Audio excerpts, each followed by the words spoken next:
how's Patty about Cincinnati? What a team, what a team, what a team. Each man and lady from 1 to 80, how they scream, how they scream, how they scream. Hello, Reds fans, and welcome to another edition of We Love Our Team. Along with my partner, Randy Freaking, I'm Jack Reiner, and today we are pleased to welcome Michelle Houts. Michelle is an award-winning author of a dozen children's books, from picture books to middle grade novels. She is an active speaker, engaging children across the United States. She presents to school teachers and librarians at conferences, and she supports up-and-coming writers through her own workshops. Michelle, welcome to We Love Our Team. Thank you. Happy to be here.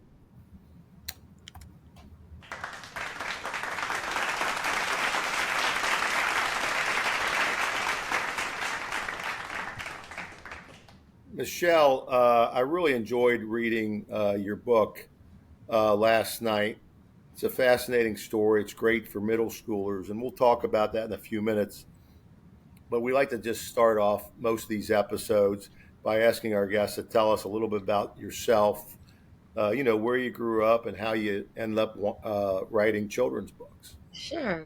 I grew up in suburban Columbus, Westerville to be specific. And I think I've always been a lifelong lover of reading, writing stories. I was doing that as a kid, but I took the career path of education, and I was a special educator.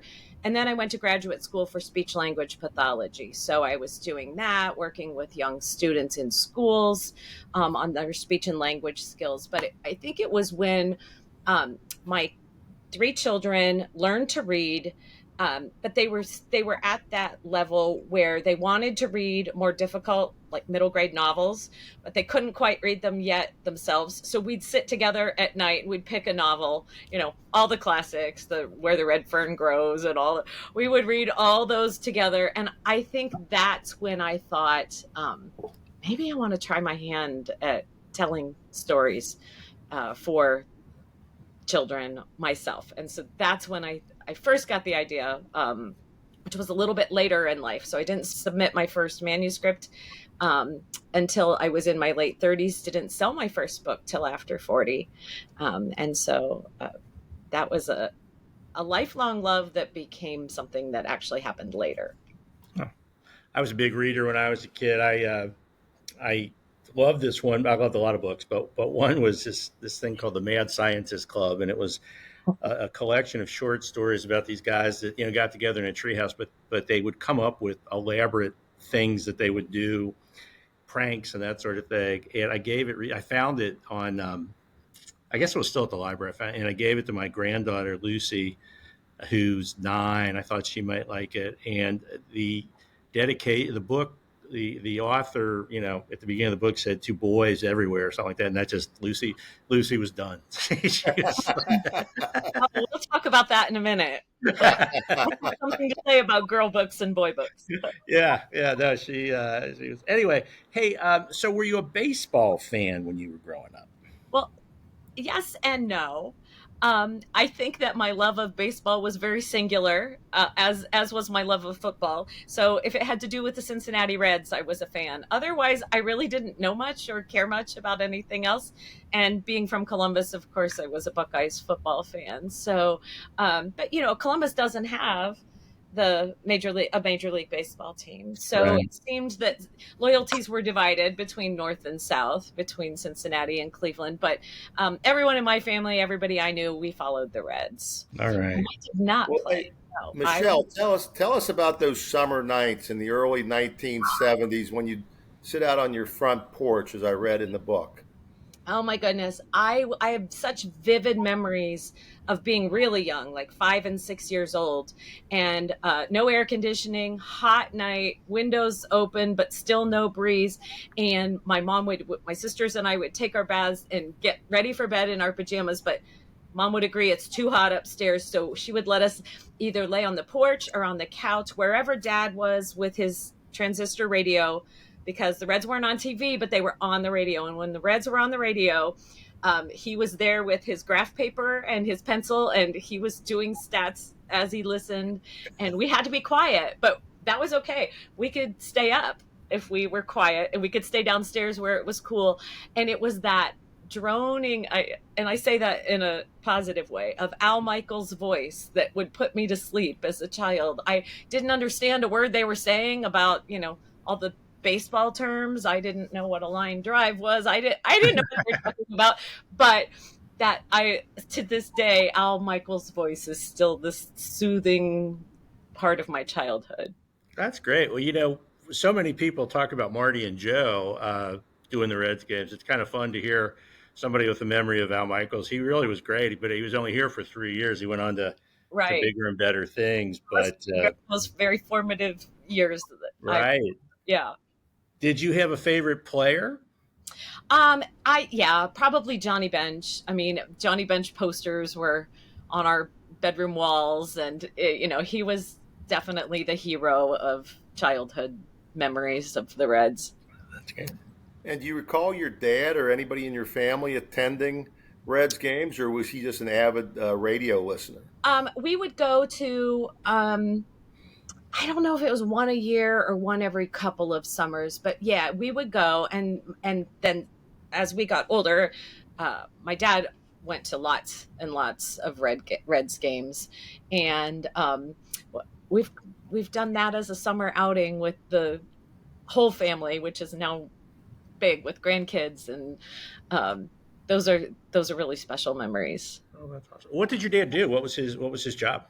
My dad was a professor of agriculture at Ohio State. Oh, okay. So, Wow. yeah. So you came by your Buckeye fandom pretty honest. Yes. Yeah. That's awesome. Is he still alive? He is. Oh, My great. parents are both in their mid-80s. Still Reds fans. Still getting along pretty well. So I love it.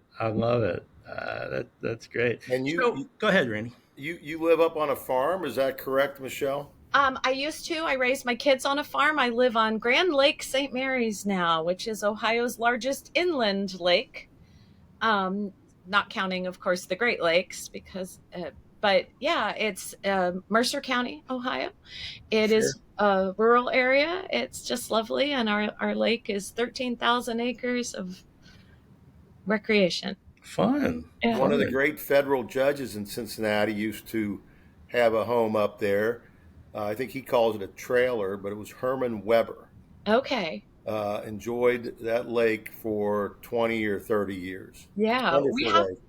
We have a lot of Dayton, Cincinnati, Columbus, Toledo people that have a little summer place, a cottage, a cabin, a trailer, something that they come to visit. That's great. Hey, so Michelle, among the books you've written is a nonfiction book called Kammie on First. Why don't you tell us, about what that book's all about and how that came about? Sure. So Kammie on First is the first in a series called The Biographies for Young Readers from the Ohio University Press down in Southeast Ohio in Athens. And the press had the idea that they really wanted to do a series for the middle grade readers. So middle grade is anywhere from ages 9 to 14. And they wanted to do a series of biographies. Originally, most of the subjects had Ohio ties. So Kammie, of course, has a very strong Ohio tie. But as it's turned out, as the series has grown, not all of the subjects are Ohio subjects. But we were looking for that very first subject, and this is where I wanted to get back to the boy book versus girl book. Good. So, I believe very strongly that teachers, parents, librarians, we shouldn't label that this book's for boys and this book's for girls, or as the author of the other book you were talking about, dedicated. Right. It's everywhere, because interests are very wide ranging, and there are many sports minded girls, and there are very science minded girls, and there are boys that will read just about anything. It's about story. It always comes down to story. Is it an engaging story? And so we decided that we were looking for something that would engage both boys and girls. We were looking for a subject that hadn't been written about. So Ohio is so full of wonderful history in their astronauts, their presidents. We have a lot of people that have been written about over and over again. So we were looking for somebody maybe that hadn't been, and I came across just a little 2-page story on Dottie Kamenchek, and I proposed it to the university press, and they thought it would be an excellent first subject for the series. So that's how we landed on her. So Yes. tell us a little bit about who Dottie is, for our listeners who don't know. Sure. So Dottie was a player for the All American Girls Professional Baseball League. She played 10 seasons for the Rockford Peaches out of Rockford, Illinois. She started out as a center fielder, but after her first year, she was only 17 when she started playing. After her first season, she had to come home to graduate from high school. She came back, and that was the point at which her manager switched her from center field to first base. And that was kind of a career changing move for her. She batted and threw left handed. And she was selected as an all-star for 7 times, all 7 years that an all-star team was selected. There were a couple years they didn't select one. So she became kind of a star of the All-American Girls Professional Baseball. Michelle, I thought it was really interesting how she got selected for that team. The process that Mr. Wrigley, I wore my sort of a Wrigley Field tribute today when the Reds went to Wrigleyville in honor of Philip Wrigley. So maybe tell our listeners how Dottie actually, she's 17 years old, the daughter of a single mother at the time, a 2-time widower. Yeah. So tell us about that process, how she tried out Right. and got selected. Yeah, Dottie's life was pretty different in the 40s than her classmates. She was, as you said, she was the only child of a single mother. So her mother was working. She worked at Procter and Gamble. And so Dottie was home alone, and there were no girls in the neighborhood. So she picked up sandlot baseball with the boys. And that's how she learned to play. She couldn't play in high school. They had a girls basketball team, and she played on that, but they didn't have a girls softball team. So she started playing for these industrial leagues in Cincinnati, and she got on the team of the H.H. Meyer Packing Company. And that team had seen some success in the years prior to Dottie joining. So she had some good training there, and it was the coach of that league, of that team, that organized Wrigley's scouts to come visit Cincinnati. So this was the first year that was 1942, I think. Yes, 1942. Of course, America's in the beginning of the World War, and all of the Major League Baseball management were concerned that they were going to lose their able-bodied players to the war. They would all go over and fight, and then who would be left but just the youngest and the oldest. And they were actually afraid Major League Baseball would cease. It did not. But as one of the things that, as one of the efforts they made to keep baseball going, Philip Wrigley came up with the idea of the All-American Girls Professional Baseball League. So in 1942, he sent scouts out. He sent scouts to Cincinnati, and a scout saw Dottie and another player, Betsy Yocum, who was another teenage girl playing for the same team, the H.H. Meyer Packing Company. And they made the cut of the first to be on the first team to go to Chicago to try out to be on one of the 4 first teams. And then that tryout, that whole thing was just really amazing. They had to show their best skills. They were put up in a hotel every night. Everyone gathered in the hotel lobby by the phone to wait to see who was getting cut and who got to stay. And in the end, both Dottie and Betsy were selected. Dottie went to, as you know, the Rockford Peaches, and Betsy went to the South Bend, Indiana Blue Sox. And there were originally 4 teams in this professional league. Is that right? We had the Rockford Peaches, the Racine, Wisconsin Bells, the South Bend Blue Sox, and then the Kenosha, Wisconsin Comets. Michelle, could I go back to the H.H. Meyer team? Mm-hmm. In the sense of, my father worked at a place called Cincinnati Millicron, and he lived in the area where Michelle grew up on Marburg. He lived on South Sterling Way, which is a stone's throw away from her house. And he probably played in these industrial leagues. So did Dottie play like on a men's industrial league, or were there female industrial leagues? There were women's industrial teams. Yeah. Okay. Yeah. So she was playing with other women Okay. and against other women. Yeah. I wanted to go back a little bit before that. How did Dottie's family get to Cincinnati? Oh, Dottie's parents both came in. Dottie's father, Nicholas, came in 1935 from Hungary. And then, no, I'm sorry. Totally fixed that. I'm looking down. That's the date he died. Forget the years. So Dottie's parents were both immigrants, and Dottie's father came over first, and he came from Hungary. And then a few years later, Dottie's mother, Joanna, came from Romania. And they met in Cincinnati and married in Cincinnati. Dottie's mother never really learned to speak English too fluently. So she was, as well as being a widow and a single mother, she had English as a second language. And so that was a struggle. But yeah, so Dottie was the daughter of, first generation immigrants. And what did her mom do at Procter & Gamble? She was a cleaner. She was a custodian. Yeah. Yeah. In one of the census documents, which are very valuable when you're doing research like this, one of the census documents said place of employment, soap factory, occupation cleaner. Huh.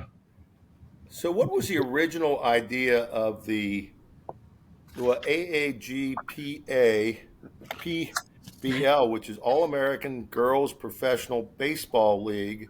I think most of us presumed they played softball. Right. And I know it evolved over time to the point where they actually eventually used baseballs. But tell us about that how the league operated and how it transformed from like kind of softball to baseball. Yeah, it did. It did start out as the All-American Girls Softball League. And then it evolved into the All-American Girls Professional Baseball League. So the change happened over time. The change happened, I believe the reason for the change was the skill of the women playing. And it was fan driven. So at first, I think fans thought they were going to watch these silly girls just out there throwing the ball around, and it was going to be entertainment. It was going to be funny. And when they first realized that these women were athletes, these women were throwing at incredible speeds, running, they began to come for the athletic entertainment. And so as that happened, the league then made several changes. So in 1943, the ball size was a 12-inch ball. And by the mid 1950s, it was a 9-inch ball. So the ball, evolved from more of a softball to a baseball. Pitching style was underhand for the first 3 years. Then they went to sidearm pitching for 1 year in 1947. And then the rest of the time that the league existed, 1948 to 1954, it was overhand pitching. And then the other change was the length of the base paths. So when the league started in 1943, it was a 65-foot base path length. And by the end of the league, it was an 85-foot base path length. So it evolved from softball to actually baseball. Oh. So I'm sure most of our listeners have seen the movie A League of Their Own, which I rank as the number 2 all-time best baseball movie, right behind Major League. Randy and I disagree on our list, but that's okay. And it told the story. It told the story of the All-American Girls Professional Baseball League. So, what did the movie get right? Oh, I think they got a lot of things right. I was very curious about that when I started my research for the book too. And I was happy to learn that the filmmakers employed past members of the All-American Girls Professional Baseball League as consultants on the set. Maybelle Blair was one of the players who was very instrumental in making sure the film was accurate. She was on set a lot, and at the end of the film, many of the players had cameo roles. They were in the stands during the last baseball game, and some of them get some close-ups. It's really fun to see these gray-haired women, in the stands smiling at these actresses playing themselves. And what did the movie get wrong about the women's league? I don't think they got a whole lot wrong, but I think they added a whole lot of drama. So, we've got Tom Hanks's very colorful character, and we've got the rivalry between Gina Davis's character and her sister. We've just got a lot of drama that makes a good movie. For sure. So I think reading your book, I know in the movie they sing that song about the league, and it sounds like that was real. That was a real song. That was real. Yeah. Yes, that was one that I can't remember who wrote the lyrics, but that became a time-honored tradition and ritual. And the All-American Girls Professional Baseball League, the members who are still living, do meet annually every year somewhere in the U.S., and they still sing that song every time they meet. The number has got to be dwindling pretty quickly. It is, sadly. Unfortunately, yeah. It is. Yeah. Dottie was only 17 when she joined the Peaches, and I guess I'm assuming that most of these women were relatively young, maybe between 17 and 30. And your book talks about the fact that Mr. Wrigley had chaperones hired for the women. They not only had chaperones, but for the first 3 years the league existed, they had to go to charm school. Which they had in the movie. That was in the movie. Yes. So that was accurate in the movie. They had to, yes, they were supposed to play like men, but look like ladies. So that's one of the reasons why their uniforms were skirts. And these women were sliding in those skirts, and just some of the injuries and bruises and scrapes were just horrific. But yeah, they had to go to charm school to sit properly and learn how to apply makeup and all of that. After 3 years, that was disbanded, so they didn't have to do that anymore. And in the movie, Madonna tries to poison the chaperone at one point. So do you have any records in your history of that actually happening? No, I don't. So it's very interesting. Penny Marshall, the director of the film, has always stated that no one in the film was exactly a real person. Everyone was a composite in some way. But everyone that I spoke to from the All-American Girls Professional Baseball League that knew our Dottie Kamenchek said it's not just a coincidence that Gina Davis's character was named Dottie Hinson. Yeah, that's what I was wondering. I was going to ask you that if so. There is a sense that there was at least some recognition there. A lot of similarities between Dottie Hinson and Dottie Kamenchek, mostly in her leadership. She was a quiet, calm, very laid back leader, but also very generous person. Her skills, the scene where Gina Davis does the splits to catch the ball. Yeah. I don't know that there's any evidence that Dottie did that, but there's a really famous picture of Dottie almost doing the midair splits to do her left-handed catch in midair. So she definitely had skills that were similar to Gina Davis's character. And then there's also just kind of the looks factor. They were both brunettes, little curly hair, tall, slender. And so there's a lot of reasons to think that Dottie Kamenchek highly influenced that character in the film. Now, I know Randy's got another question. I think he wants to ask about Tom Hanks, but I want to just interject one question here while we have you. So here's the question, which I did not give you any preparation for. Uh-oh. Did she drop the ball at the end of the movie on purpose when her sister crashed into her? I don't know, because so while there were all those similarities that I mentioned, there were some huge and important differences. So the real Dottie was a first baseman. Dottie in the movie was a catcher. There was Dottie, the real Dottie, our Dottie from Cincinnati, was an only child, so there was no sister sibling rivalry. But of course, Kit, the sister, plays for Racine, and so there's that whole drama there. And then, of course, Dottie in the movie left the league after 1 year to get married, Right. and our Dottie played 12 years. So, Right. And I we know made Yeah, it. so just as a movie fan, Yeah. what do you think? Do you Yeah. think do you think it was on purpose, or did you think it was, I think it might have been on purpose. okay?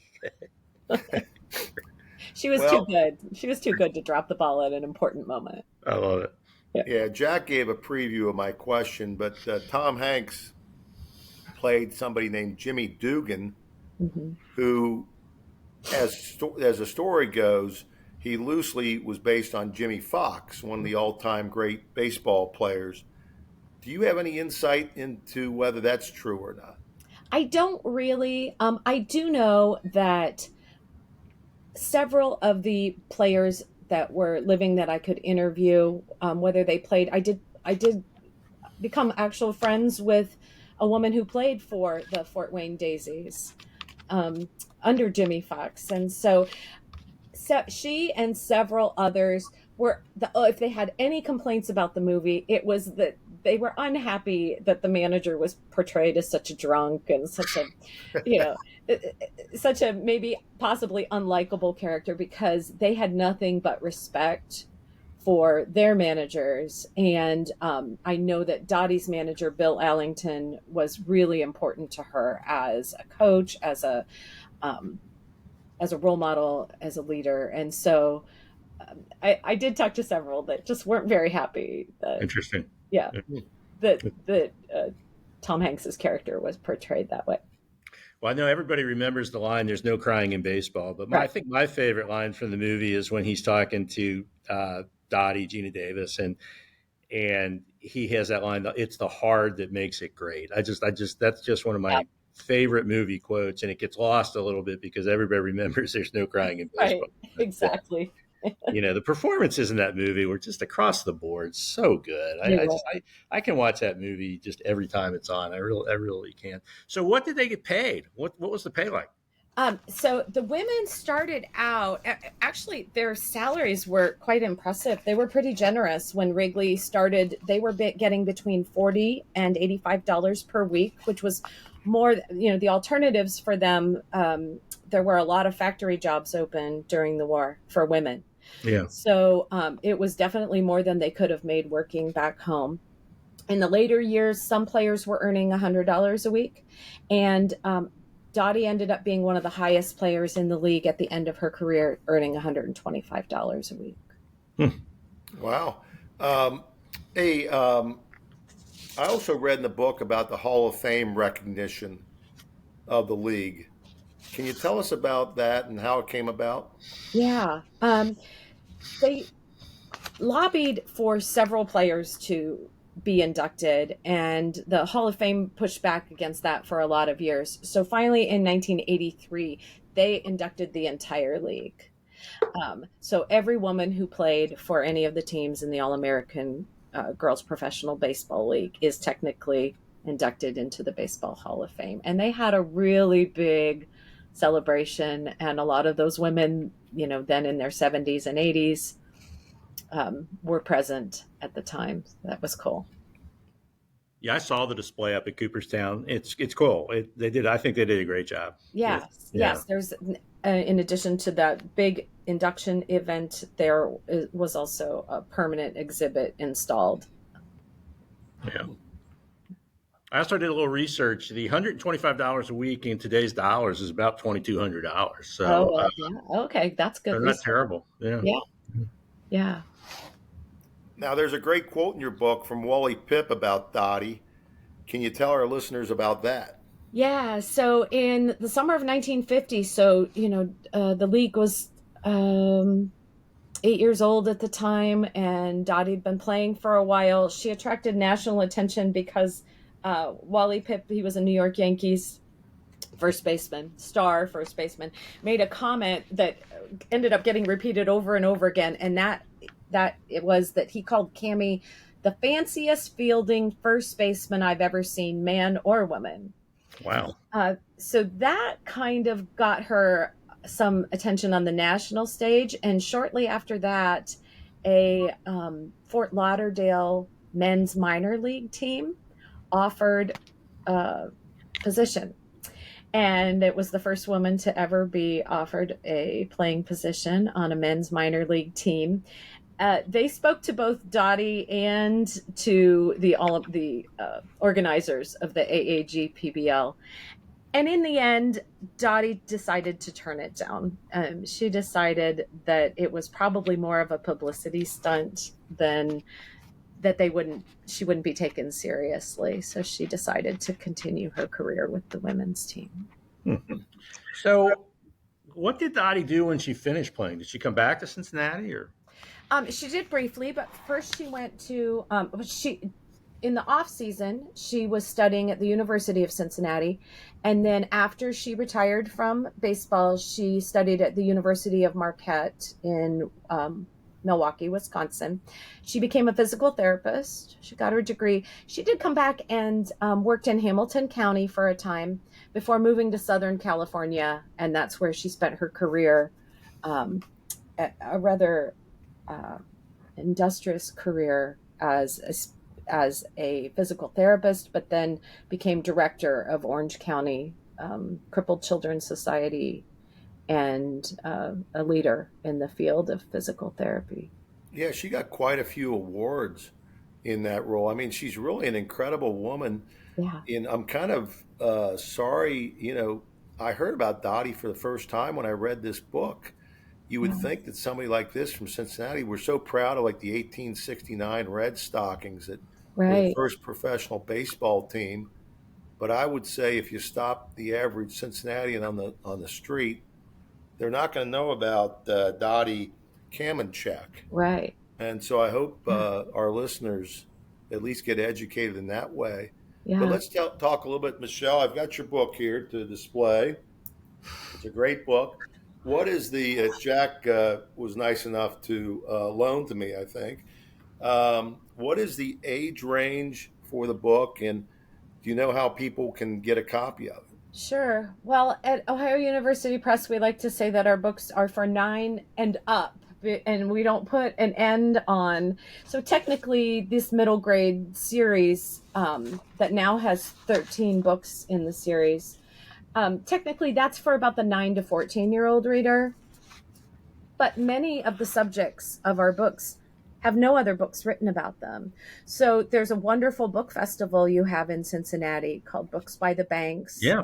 And I've been there several times. And when I'm there with this book, adults pick it up and they're so excited. And, and then they say, wait, is this supposed to be a children's book? But and you said you've just read it.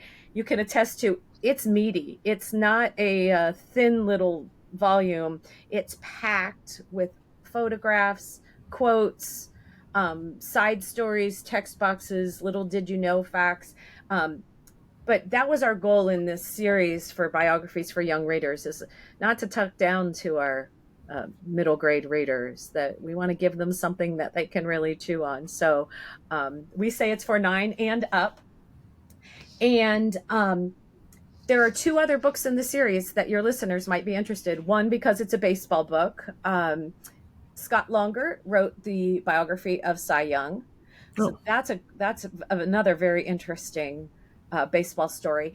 And then the other one is not a baseball story, but it's another Cincinnatian. I had the honor of authoring Charlie Harper's biography for young readers. So he's a mid-century modern artist from Cincinnati. You see his work all over town on buildings and elsewhere. And so those are the 2 in the series that are, I think, connected to Cincinnati and baseball.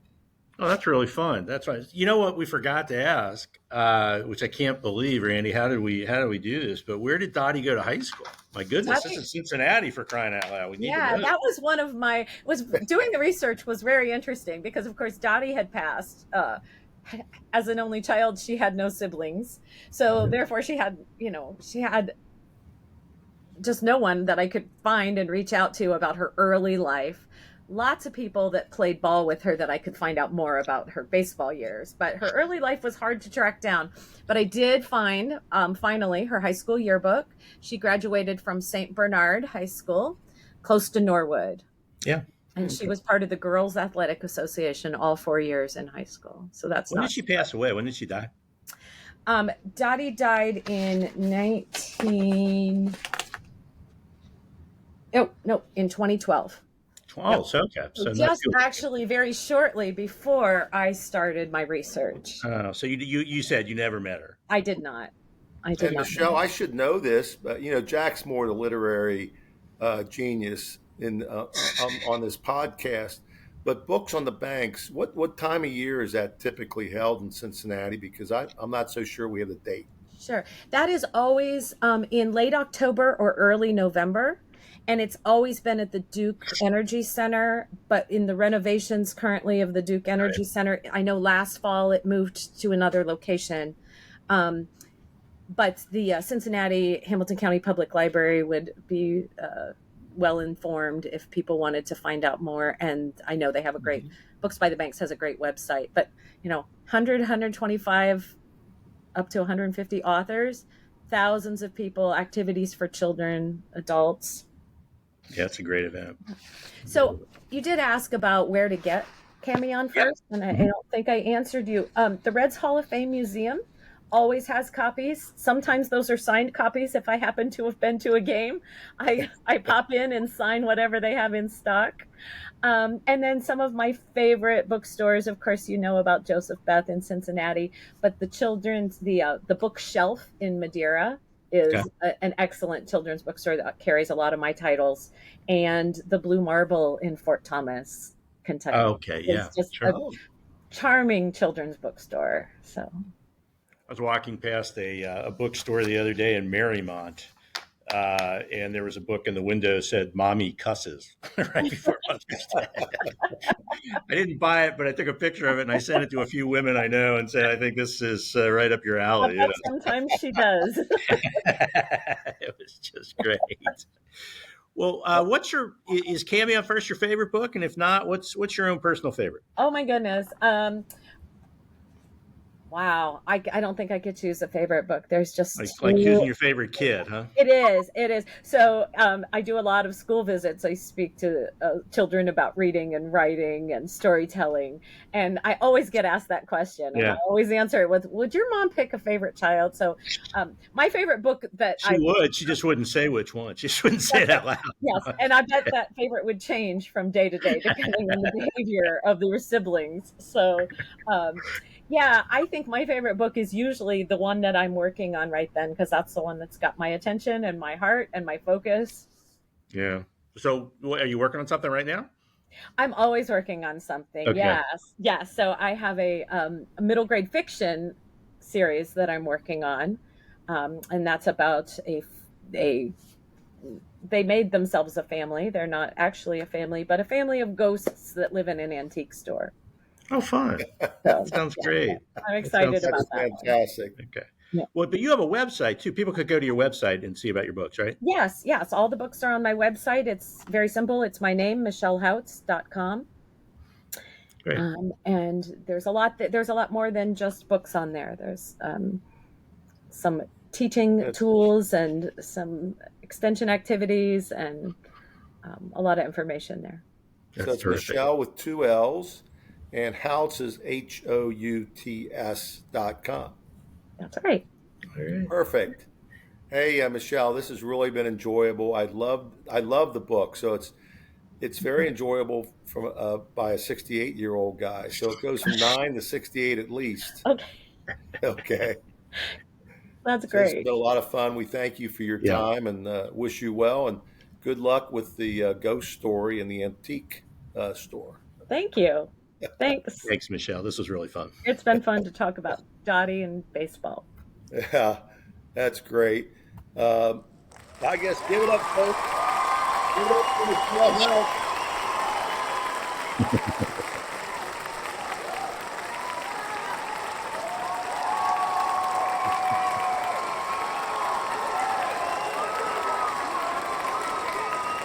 MichelleHouts.com.